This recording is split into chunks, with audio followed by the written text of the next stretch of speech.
बिनु सतसंग विवेक न होई। जब तक सत्संगति नहीं मिलेगी तो कैसे विश्वास पैदा होगा? उसको भी तो कोई आधार चाहिए विश्वास को। तो विश्वास का आधार ही है सत्संग। सत्संग किस लिए?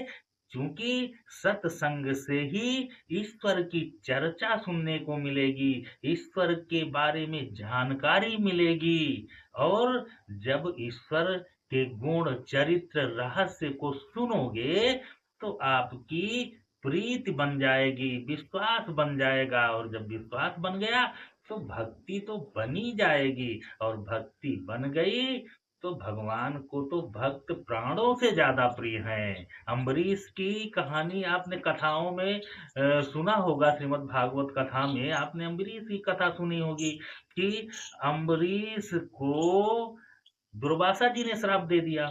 लेकिन अब कहाँ दुर्वासा और कहाँ अम्बरीश।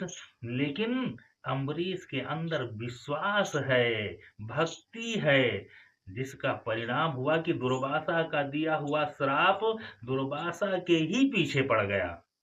और भगवान का सुदर्शन चक्र दुर्वासा के पीछे दौड़ने लगा। अब दुर्वासा जी जब पूरे संसार में घूम करके कोई भी उस दुर्वासा ऋषि को उस सुदर्शन चक्र से नहीं बचा पाया, तो भगवान शंकर ने कहा कि ये जिसका सुदर्शन है उसके पास जाकर के विनती करो।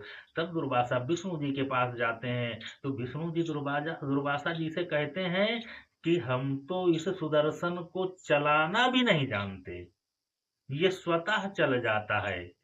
जो भगत कर अनहित करई, राम रोष पावक समुजरई। जो भी भगत का अनहित करता है ये स्वतः ही सुदर्शन चक्र चल जाता है, तो इसको हम वापस नहीं कर सकते। भगवान स्वयं कहता है कि हम वापस नहीं कर सकते। क्यों? क्योंकि भगवान का तो हृदय ही भक्त है। अम्बरीश जैसे भक्त भगवान का हृदय है।